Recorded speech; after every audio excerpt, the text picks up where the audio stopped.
Kia ora Year 12, here's the second part of the vectors question from 2014. It would pay to watch part 1 first, which is the video I've just uploaded.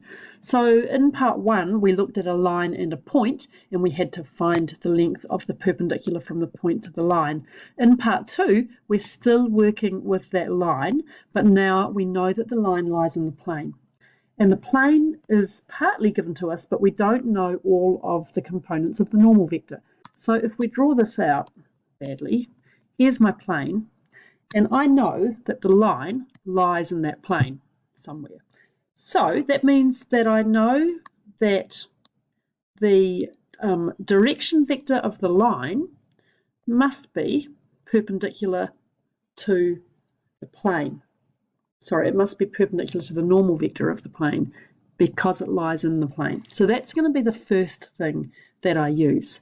Now the next thing I use is that I've got a very easy way to find the equation of one particular point in that plane.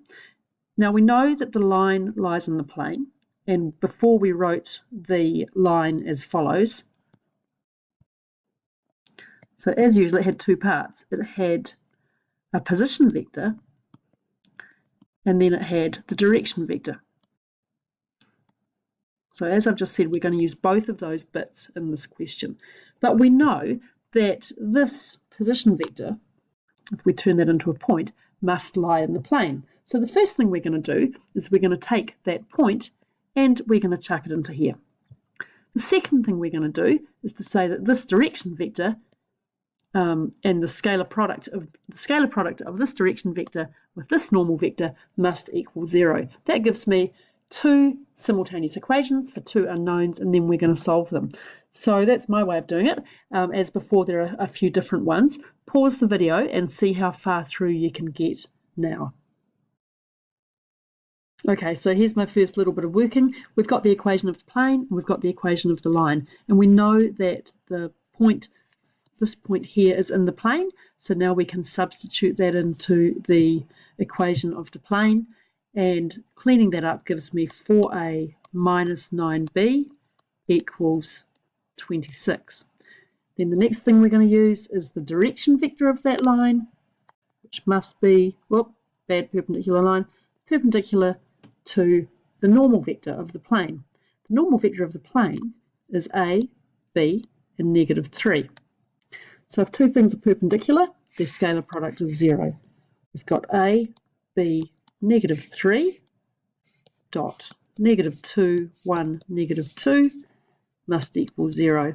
That gives me -2a plus b plus 6 is equal to 0. -2a plus b is equal to -6. So solving those two simultaneously, please don't switch off the video. Let me get to the end. Even though this is the really easy bit, -2a plus b is equal to -6. I'm going to multiply this one by 2.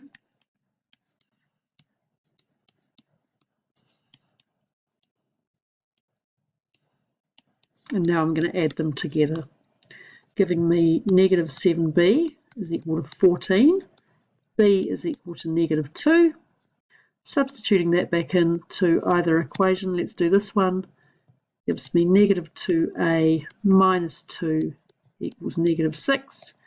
-2a is equal to -4. Just be really careful here, which gives me a value of a of 2. Okay, so that's that one done. Going to do a differential equations question from the same paper in a few minutes.